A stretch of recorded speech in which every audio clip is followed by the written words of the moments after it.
Solidez é sobre criar valor ou consistência? Vem, vamos falar. Na verdade, na Itaúsa é sobre ambos. Com visão de longo prazo, disciplina financeira e responsabilidade, transformamos desafios em oportunidades, gerando resultados sólidos e perenes. Vamos continuar essa conversa? Vamos continuar, sim, a Priscila falando aí de solidez, que é uma característica que faz parte da história da Itaúsa e somente, né, uma companhia sólida e consistente consegue atrair e manter quase 1 milhão de investidores, que você estava falando, né, Alfredo? E a gente, então, vai falar um pouco mais sobre os resultados sólidos, perenes, que a Priscila citou ali no vídeo. Então, acho que a história da Itaúsa é uma história de grande sucesso, né? As nossas ações valorizam na Bolsa, é uma das ações que mais valorizaram na Bolsa nesses últimos 20, 30 anos. Fruto desse resultado consistente, principalmente do Itaú Unibanco, que é a nossa maior participação, mas também desse conjunto de empresas que a gente passou a investir nos últimos 10 anos, né? Então, a solidez vem junto com a governança, né? Resultados que vêm confirmando isso. A gente tem uma prática de distribuir todos os dividendos e proventos que a gente recebe do Itaú Unibanco para os nossos investidores, para os nossos acionistas. Isso faz da Itaúsa uma grande pagadora de dividendos. Eu acho que também isso explica um pouco a nossa grande base de pessoas físicas, né, na B3, e coloca a Itaúsa como entre as 5 maiores empresas pagadoras do dividend yield na B3. Então, a gente tem um histórico de criação de valor. Esses investimentos todos que a gente tem feito, depois o Fred e o Vicente vão poder falar mais, mas tem dado os retornos até superiores, em alguns casos, ao retorno do Itaú Unibanco. Claro que são investimentos menores, mas a taxa de retorno é muito alta. Então, a gente está muito feliz com essa criação de valor para os acionistas. Alfredo, solidez também se reflete no portfólio que a holding tem hoje, né? Sim. A gente tem um portfólio que as pessoas no dia a dia acho que nem percebem, mas convivem com as nossas empresas quase todo dia, milhões, dezenas de milhões de brasileiros, né? A gente tem o Itaú Unibanco, a Copa Energia, que tem a Copagaz, a Liquigás, que é a maior empresa de GLP, de botijões no Brasil. Pessoas andam pelas nossas estradas, né, através da Motiva, dos trens de metrô, aeroportos. Na Dexco a gente tem a marca Deca, que é uma marca fortíssima na área de saneamento, de banheiros e metais e tudo mais. Enfim, acho que a gente tem a Egea, que é a maior empresa de saneamento privado do país. Então, a gente tem um portfólio de marcas muito forte. A gente gosta de ter essas empresas em setores relevantes, né? Muitos ligados à infraestrutura, mas que dão um bom retorno, evidentemente, mas que ajudam no desenvolvimento do país. O país é carente de infraestrutura, né? O governo estadual, federal ficaram incapazes, em função dos déficits, enfim, uma série de conjunturas, de fazer esse investimento. Então, infraestrutura é um setor que a gente escolheu como um foco importante para a criação de valor. Cada vez mais importante, né? Esse investimento privado diante da questão fiscal hoje, que restringe o investimento público. Alfredo, tem algumas perguntas chegando aqui para a gente. Tem uma do Mozart Galvão, do Carlos Rodrigues, Daniel Pereira, Gilberto Claro. Obrigada pela participação aí de vocês. E que são similares aqui. Você pode imaginar que é sobre distribuição de dividendos, né? Que eles sempre perguntam. Então, olhando aí para o futuro, o pessoal está querendo saber o que eles podem esperar da evolução, da composição do portfólio da Itaúsa, da estratégia de alocação de capital e também o que eles podem esperar na prática de distribuição de dividendos da Itaúsa. Muito bem, obrigado pela pergunta. A gente tem como prática repassar os dividendos do Itaú Unibanco, os proventos, JCP, enfim, tudo para os nossos acionistas. Isso já dá aos acionistas um dividend yield alto, como eu comentei. Por outro lado, a gente tem recebido também proventos de outras empresas, né, não financeiras, e a gente tem usado esses recursos para reduzir a nossa dívida, pagar juros e amortizar o principal da nossa dívida. e pagar as despesas da holding, né? Os nossos funcionários, a dotação para o Instituto Itaúsa, que são 50 milhões por ano. Enfim, a gente represa os proventos das outras empresas para que a gente possa fazer frente a essas despesas, né? Nós sempre procuramos, e eu acho que o Fred e o Vicente vão explorar isso logo em seguida, alocar o capital da melhor forma possível. A gente estuda sempre alternativas novas de investimento, se é melhor recomprar ações ou pagar proventos, enfim. A gente está sempre analisando onde alocar o capital da melhor forma possível para os nossos investidores, de maneira que a gente vai dando retornos adequados para eles, né? Exploramos bastante esse tema da solidez, que representa, né, muito bem o desempenho da Itaúsa e do portfólio também. E para falar mais sobre esse tema, eu gostaria de chamar o nosso primeiro convidado, o CEO do Itaú Unibanco, Milton Maluf Filho.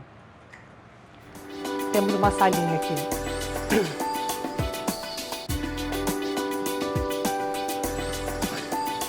Tudo bem? Tudo bem, Milton? Tudo bem, Milton. Seja bem-vindo aqui à nossa sala. Você viu que estamos chique aqui nesse cenário novo, né? Muito bonito, parabéns, belíssimo cenário. É isso aí.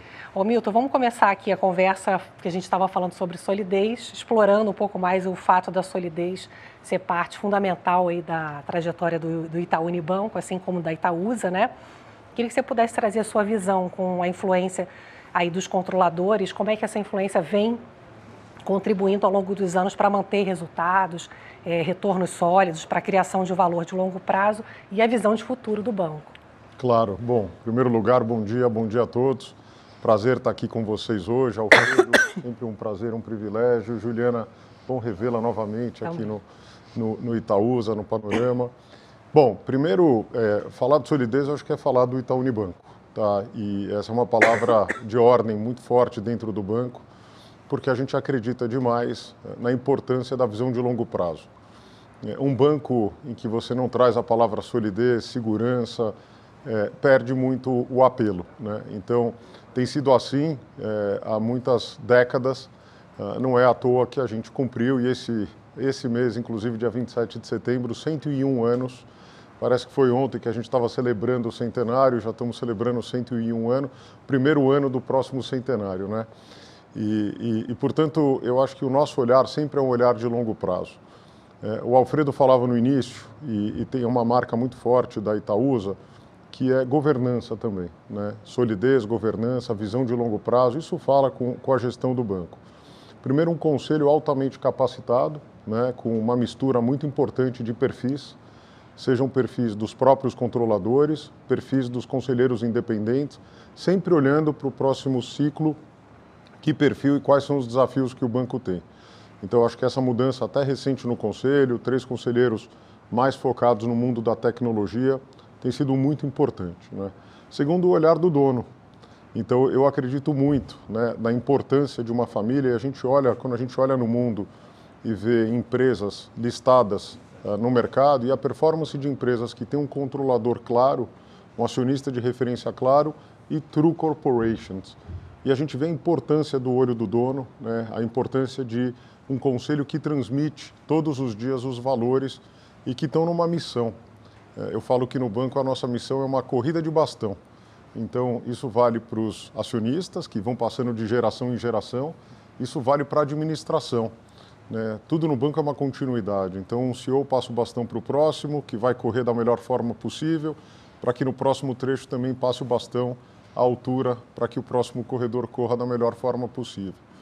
Então, eu acho que a governança do banco é uma referência, né? A gente recentemente, até pelos analistas de mercado, recebemos avaliações muito positivas.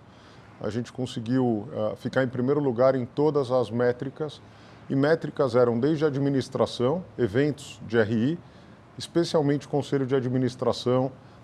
Portanto, o mercado consegue entender muito bem que governança para a gente é importante. Governança significa ter disciplina, né, de definir bem o papel do conselho, o papel da administração, e, ao mesmo tempo, ter uma visão de longo prazo compartilhada. Todos os executivos do banco são sócios, os principais executivos são sócios do banco. O que isso faz com que exista um alinhamento perfeito entre a visão do acionista, vocês que estão aqui assistindo a gente, uma visão de longo prazo, e os acionistas executivos, que estão aqui também tomando decisões pensando no longo prazo e não no resultado do próximo trimestre, né? Então, eu acho que essa governança funciona muito bem. A relação de confiança entre a administração e o conselho é muito importante e o apoio, acima de tudo, né?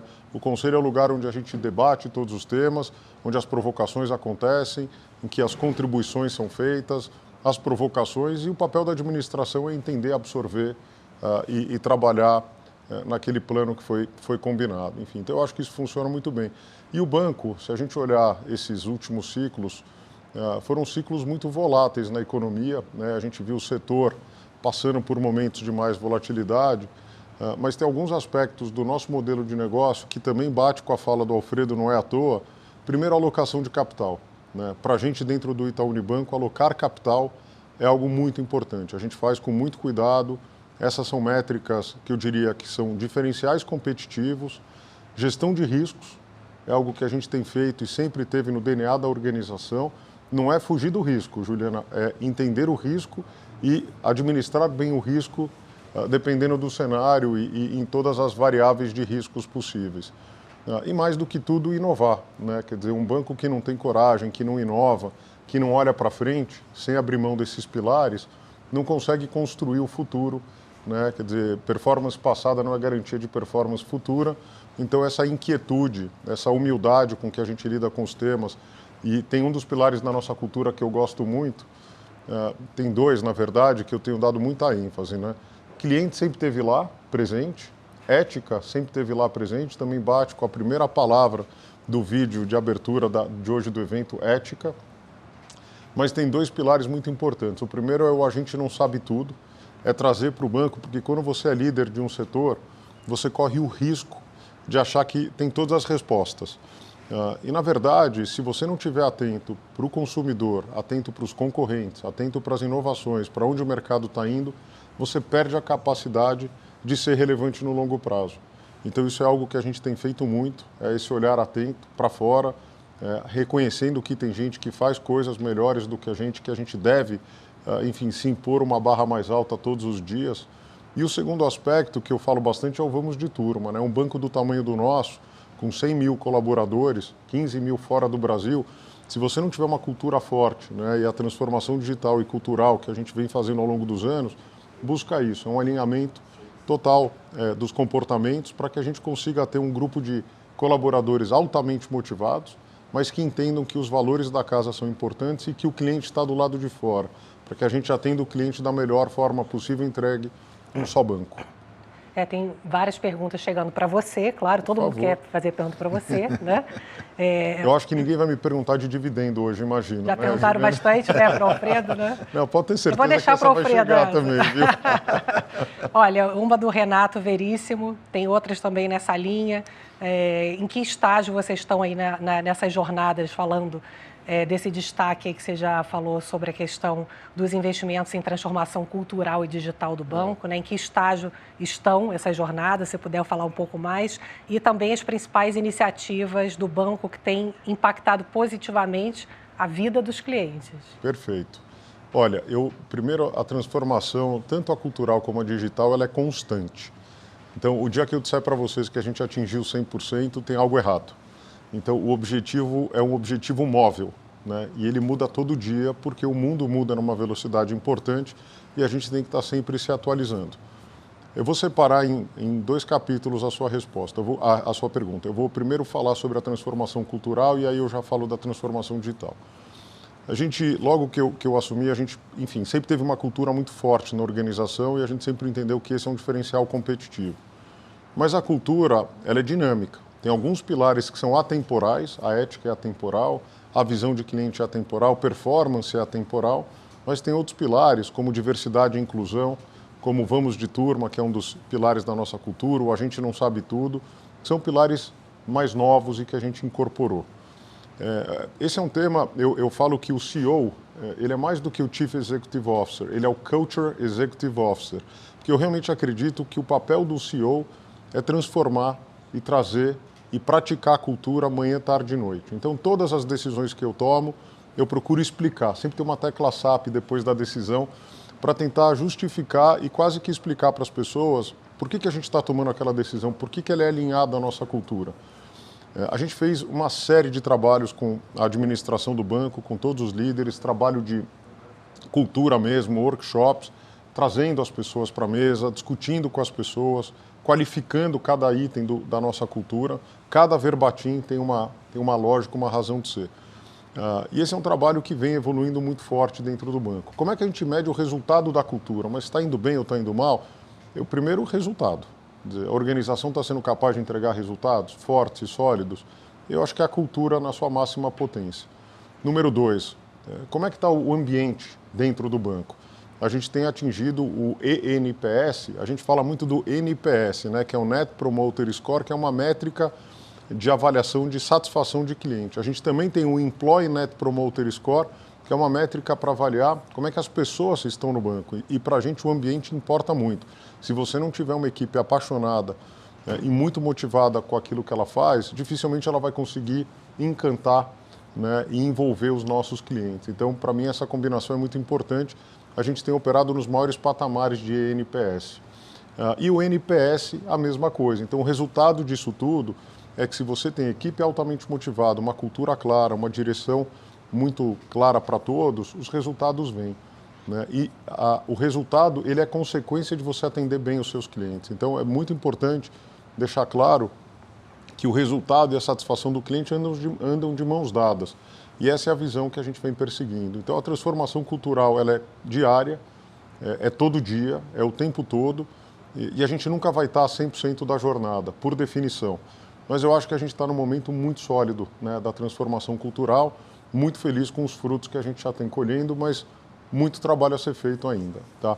Do lado da transformação digital, voltando um pouco no tempo, lá atrás o banco tomou uma decisão de não montar um banco digital ao lado do banco grande.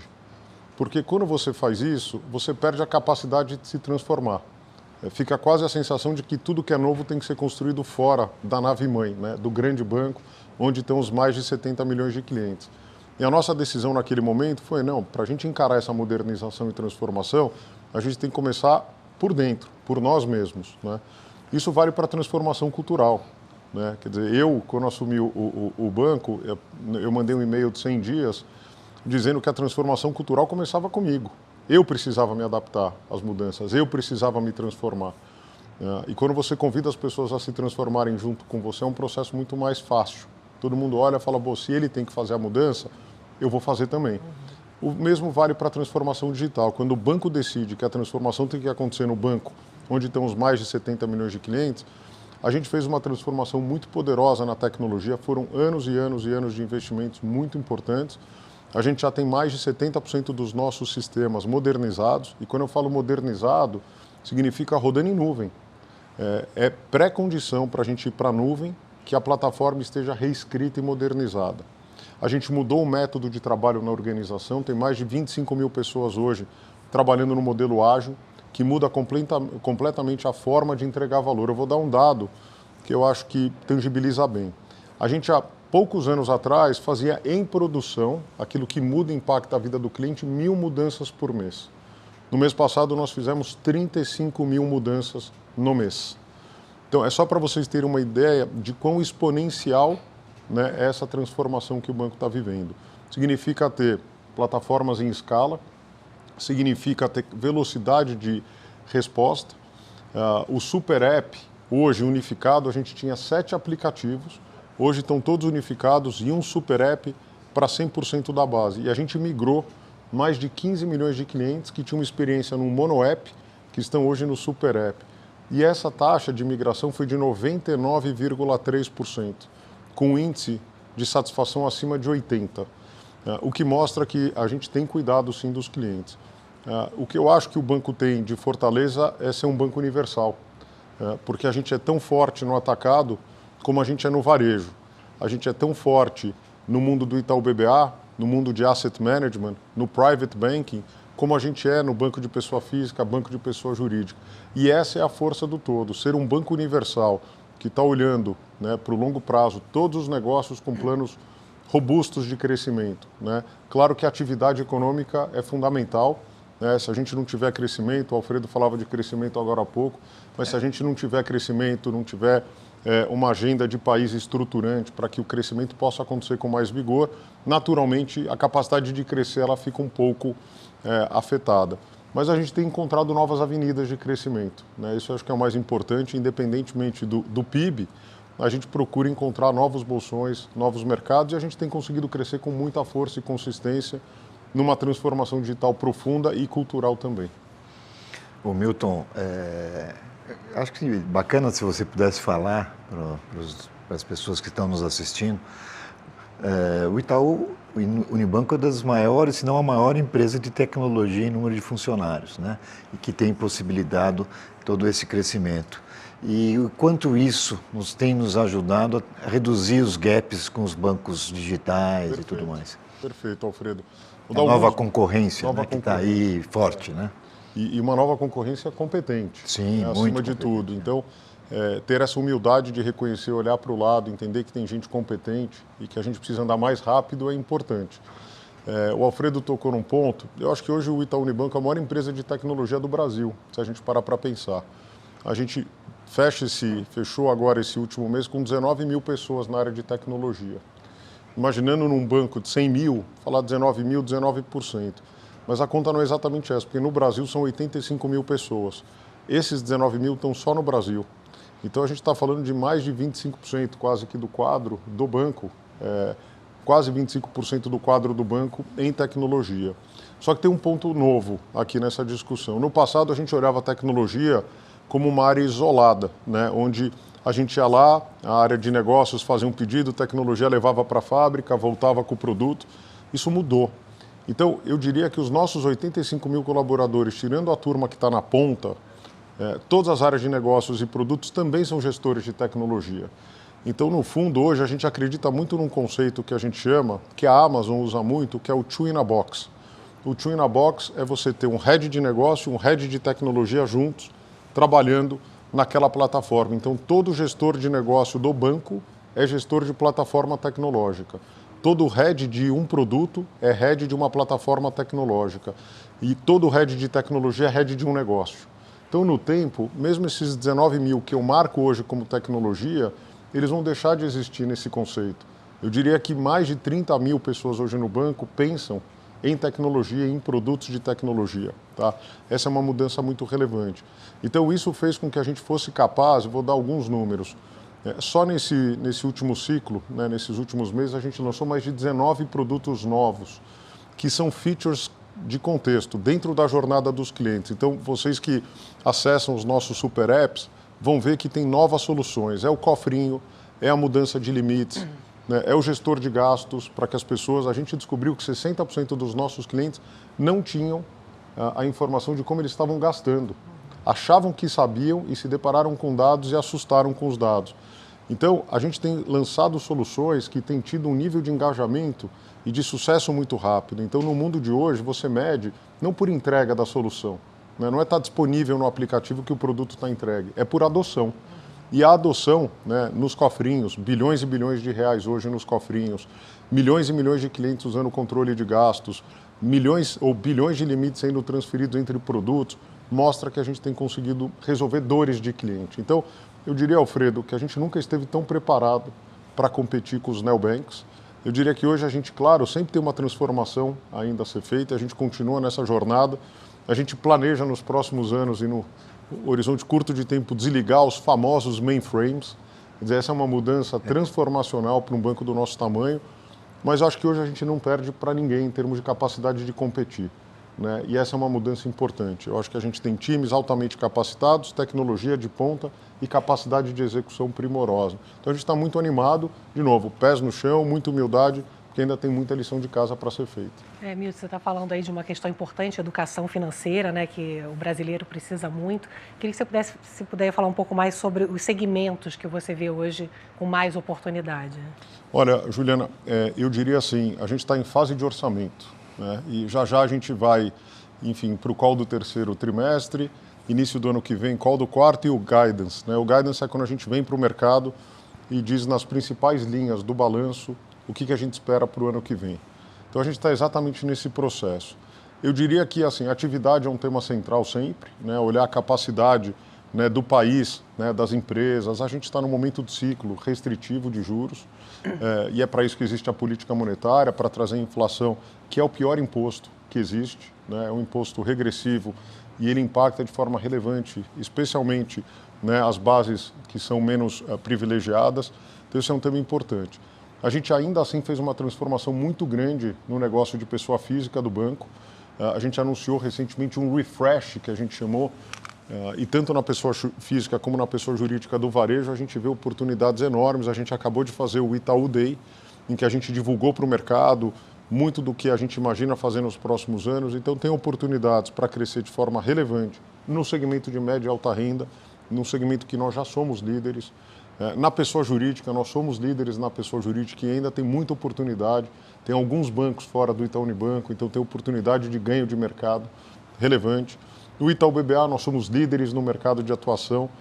A atividade de banco de investimento depende muito de atividade econômica, com juros a 15, mas ainda assim a gente é relevante e líder no mercado de capitais e tem oportunidades ainda. A gente é líder no mercado de private e a gente vê oportunidade para continuar crescendo. A gente é líder no mundo de asset entre os privados e a gente vê oportunidade para continuar crescendo. Então, crescer é a palavra de ordem dentro do banco. Todos os negócios têm oportunidade, avenidas novas, o Super App, a migração dos 15 milhões de clientes, são muito relevantes para esse processo de crescimento de base. Enfim, então, tem oportunidade. Agora, vamos ver, né, o cenário de crédito, que é muito importante, porque crescer carteira depende muito do cenário prospectivo. A gente está operando com os melhores patamares de inadimplência da indústria, os melhores patamares, e eu sempre digo, dentro do banco, que a gente está no melhor momento, seja para crescer com força ou para passar por um momento de mais volatilidade. Então, a gente vai navegando na medida que a gente vai tendo mais informações. Ô Milton, muitos têm falado nesse mundo da tecnologia, na inteligência artificial, né? E gostaria de ouvir você, como que isso pode ajudar o Itaú Unibanco a reduzir custos, né? Eu acho que o banco ainda tem um legado muito grande de custos, de agências e muitas pessoas, e acho que como que a gente vai usar a inteligência artificial para ajudar os nossos clientes, evidentemente, é o primeiro objetivo, né? Mas também para reduzir custos e ajudar o banco a ter uma eficiência ainda mais competitiva. Perfeito, Alfredo. Olha, inteligência artificial é uma realidade, né? A gente de vez em quando escuta algumas pessoas, será que é hype? Será que é moda? Não tem nada de moda, não tem nada de hype, é uma realidade. Acho que vocês aqui conectados, quantos de vocês já não tiveram a experiência de conversar com o ChatGPT, pedir um conselho ou tirar uma dúvida? Quer dizer, é impressionante o que esses modelos são capazes de fazer. O que eu falo lá no banco, que é muito importante? A gente tem inteligência artificial para dentro, né, que é aquilo que a gente vai utilizar para melhorar os nossos processos, para ser mais eficiente, para ter mais qualidade, para ter mais velocidade. Então, isso a gente tem feito. A gente já fazia machine learning, que era uma forma de inteligência artificial, e agora evoluiu para inteligência artificial generativa. Então, todas as áreas corporativas do banco têm hoje projetos. O Itaú Unibanco tem mais de 600 projetos hoje em inteligência artificial. A gente fechou uma parceria relevante, a gente lançou o nosso Instituto de Ciências e Tecnologia, o ICTI, que é algo muito importante, foi a forma que a gente encontrou, inclusive, para trazer a academia. Então, a gente tem as melhores faculdades, tanto no Brasil como fora do Brasil, hoje apoiando com equipes dedicadas para a gente testar cases que são de utilidade. Agora, o mais importante, eu acho que tem duas combinações aqui. A gente investiu, logo que começou toda essa discussão de inteligência artificial, a gente se cercou dos melhores no mundo para ter certeza que a gente ia ter tudo o que tem de mais inovador. A gente passou 2 anos investindo no que a gente chama fundação. O que é a fundação? Se alguém entrar num aplicativo nosso e quiser fazer um Pix no WhatsApp hoje por inteligência artificial, aliás, recomendo que vocês testem. Eu tenho usado, usei ontem à noite. E realmente é uma experiência incrível. Mas e se alguém entrar, Juliana, um cliente, e fizer uma pergunta de um assunto aleatório para o chat e o chat responder? E se o chat alucinar? Né? A gente não é uma fintech, a gente é um banco que tem reputação, que vive de solidez e de reputação. Então a gente investiu 2 anos criando a fundação. Fundação é quais são os mecanismos de proteção, os guardrails, para que a gente possa ter os modelos muito bem treinados e para que eles trabalhem dentro de certo espectro. Então, a gente já lançou 3 soluções que impactam o cliente. e são absolutamente inovadoras, somos os primeiros a fazer. Primeiro, eu falava agora há pouco, o Pix no WhatsApp. Com inteligência artificial generativa, da forma como o nosso modelo está funcionando, é realmente incrível, eu recomendo que vocês testem aí quem está nos assistindo. O segundo foi o especialista de investimentos, que vai no ponto do Alfredo. A gente não consegue ter um especialista de investimento para cada cliente do banco, porque o banco tem mais de 70 milhões, né? E um percentual desses clientes são investidores. Mas a gente consegue entregar para cada cliente um especialista treinado, e não é com o modelo os LLMs, que são os modelos de prateleira, treinados com os nossos dados. Então, uma organização centrada em dados que tem usado esses dados para treinar os modelos. E essa é a combinação poderosa. A hora que você treina o modelo com os dados proprietários. Isso ninguém tem, porque a gente tem trajetória, conhecimento e profundidade nesses mercados. A hora que você combina isso com a potencialidade dos modelos, essa combinação é muito poderosa. Alguém pode sair com um analista ou com um assistente de investimentos novo? Pode, mas ele consegue treinar e trazer contexto para esse assistente e formar esse assistente ou treinar esse assistente com a nossa inteligência. Então é a inteligência Itaú com a inteligência artificial levando o resultado na ponta. A gente lançou um negócio de empresas, que é a nossa plataforma EMPS, para atender 100% digitalmente os nossos clientes, 100% em inteligência artificial generativa. O nível de interação dos clientes e a frequência é incrível, porque a adoção ficou muito, muito forte, muito poderosa. Então, o brasileiro, ele adota rapidamente. Ele adota muito rápido, né? A gente viu isso acontecendo em tudo que é digital, né? E isso vai trazer um tema de eficiência, Alfredo, que é o seu ponto. Então, toda a transformação que está sendo feita no varejo, toda a mudança e modernização e o super app, combinado com inteligência artificial no banco todo, tem que fazer com que o banco seja cada dia mais eficiente. Eficiência é a palavra de ordem. Por quê? Para a gente atender melhor os nossos clientes, para a gente ser mais simples, mais rápido e mais competitivo. Preço é uma função de custo. Então, quanto mais eficiente a gente for, mais risco de crédito a gente vai poder assumir no longo prazo para alguns segmentos que hoje a gente atua menos e mais preço a gente vai ter para atender todos os segmentos. Então, é a palavra de ordem, a inteligência artificial vai ter um papel transformacional, não só na indústria financeira, mas em todas as indústrias. Quer dizer, quem não está olhando para isso está atrasado. Sim, você está com o seu celular aí, você pode testar um Pix para minha conta, para eu ver como é que funciona. Posso. Farei com o maior prazer um Pix aqui, a gente te convida para um jantar para celebrar o evento de hoje.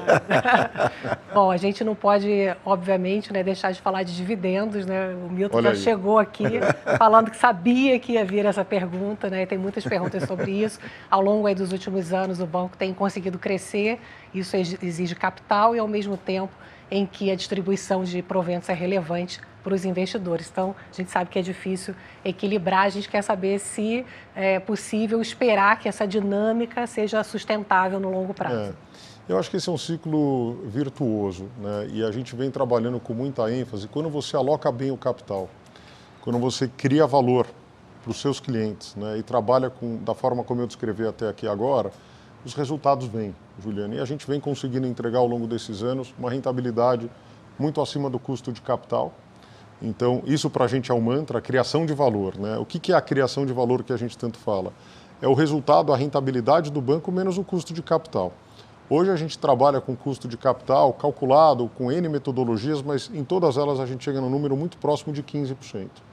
Tudo que o banco render acima de 15%, que é o ROI que a gente fala, o retorno sobre o investimento, tudo que vier acima de 15% é criação de valor para os acionistas. E é assim que a gente trabalha.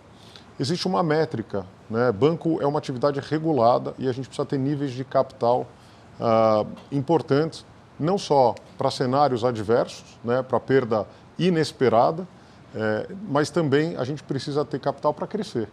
Crescer não é só orgânico, eventuais aquisições, crescer é crescer carteira de crédito, é crescer risco de mercado, né? É risco operacional que é inerente à atividade. Então, para isso que existe o capital.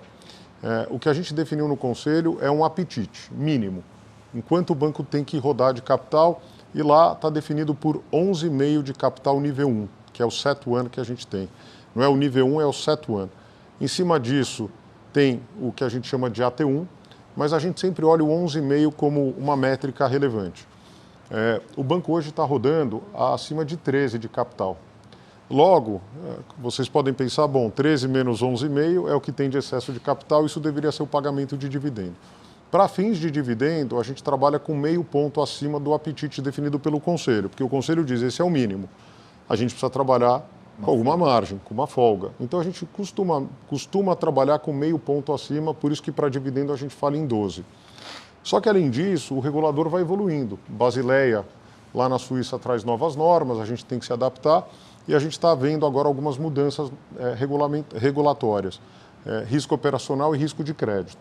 Tudo isso para dizer que a gente não tem aquele dividendo que a gente no passado chamava de extraordinário. Eu já parei de falar extraordinário, eu chamo ele de dividendo adicional, porque ele tem sido pago todos os anos. Então a gente termina o ano agora, estamos em fase de orçamento, a gente vai olhar as nossas expectativas de crescimento. O objetivo número 1 é investir na atividade. Isso é o mais importante. Crescer o banco. A gente não tem uma meta de dividendo. A gente tem um objetivo que é investir, alocar bem o capital dentro da instituição. Mas a gente, por outro lado, não quer reter as sobras e os excessos. Então, o que a gente faz no início do ano, a gente vai fazer a projeção do quanto as carteiras crescem, o que tem de oportunidade. Vamos ver qual é o capital definido pelo Conselho, mais esse mínimo que a gente define. E a ideia é ter um dividendo adicional. Com as informações de hoje, e de novo, são informações que são dinâmicas, a gente espera ter um dividendo adicional, sim, num ano em que o resultado do banco vem crescendo, então o dividendo por ação tende a subir, porque o lucro está subindo, e o quanto, né, que é o payout, que todo mundo pergunta, a gente não dá um guidance de payout, quantos % do lucro a gente vai distribuir, não, é qual vai ser o excesso, mas a nossa expectativa é ter um dividendo adicional relevante, sendo pago no início do ano que vem, a menos de alguma outra decisão que a gente tome no Conselho. Lembrando que o banco tem feito recompras de ações, né? Tem feito recompra, Alfredo. Que é uma forma de distribuir proventos também para os acionistas. Toda a razão, inclusive esse ano a gente ouvia feedbacks, né? O investidor pessoa física tipicamente pede o dividendo em caixa e o investidor estrangeiro, os investidores institucionais gostam muito de recompra de ações. A gente tem uma base de investidores na Itaúsa de mais de 1 milhão de clientes, né, Alfredo? De investidores, clientes, investidores. A gente também tem no Itaú Unibanco uma base relevante de mais de 600 mil investidores. Então a gente atende sempre com dividendo caixa, mas recompra faz parte, sim, é uma forma de distribuição e a gente tem feito também, e isso beneficia todos os acionistas. Uma questão que sempre fica muito forte é a questão do impacto, né, na holding, né? Aliás, você já visitou a exposição? Já visitei a exposição. Você contou com o Alfredo? Eu não tive um guia tão privilegiado quanto você. Vamos marcar um dia. Vamos marcar aqui. Ele pode ir de novo com você, porque ele vai com todo mundo. Isso, antes do jantar a gente faz uma visita guiada. Mas aparece muito essa questão das atividades de impacto, né? E falando em crescimento sustentável, o banco ampliou a meta de financiamento de atividade de impacto para R$1 trilhão até 2030. Então, eu queria que você pudesse falar sobre os principais desafios sempre, né, e oportunidades também para integrar essa agenda de sustentabilidade ao negócio, especialmente nos setores de agro e infraestrutura. Perfeito. Olha, sustentabilidade, né, o ESG, que em alguns momentos fica desacreditado, eu sempre digo que o banco não segue moda. Né? Então, ESG para a gente é cultura, é valor. Isso está presente desde o nascimento do banco e da Itaúsa lá atrás. Então, isso fica muito claro na exposição. Muito claro na exposição. Né? Então, a gente entrou no índice Dow Jones Sustainability no final dos anos 90. Ninguém falava sobre esse assunto e a gente continua lá até hoje. Então, primeira instituição a fazer parte do índice, a gente sempre levou isso muito a sério. As fundações que o Alfredo falava agora há pouco no vídeo, a gente tem fundações muito, muito relevantes, então o asset social para a gente é fundamental e as fundações, tanto o Instituto Unibanco como a Fundação Itaú, fazem um trabalho lindíssimo, para quem não conhece, recomendo, e a gente é low profile, né? O banco não faz isso como campanha, faz isso porque acredita, né? Está nos valores. Governança, a gente falou bastante, é o G, e o E, o que a gente acredita? A gente quer ser o banco da transição, né, para uma economia com menos carbono. Esse é o nosso objetivo.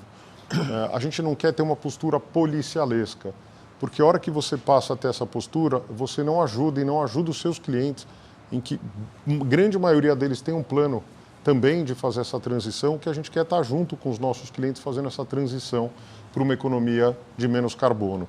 A gente lançou esse programa de R$1 trilhão, porque a gente bateu a meta anterior que era atingir mais de 400 bilhões de reais em financiamento, estruturação de operações de mercado de capitais, que tinham esse objetivo, fazer a transição para uma economia descarbonizada.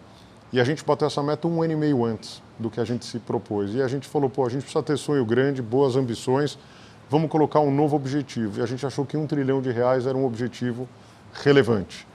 Esse é o objetivo, a gente já passou da metade desse desafio, então a gente já fez mais de 500 bilhões de reais em operações dessa natureza e a gente continua num ritmo acreditando que até 2030 a gente vai cumprir. E além disso, a gente assinou e faz parte do Net Zero Bank Alliance, que é uma aliança global, né, em que a gente pretende, não só no escopo 1 e 2, que são emissões próprias ou indiretas, que a gente já é carbono neutro, mas especialmente no escopo 3, que são as indiretas dos nossos clientes.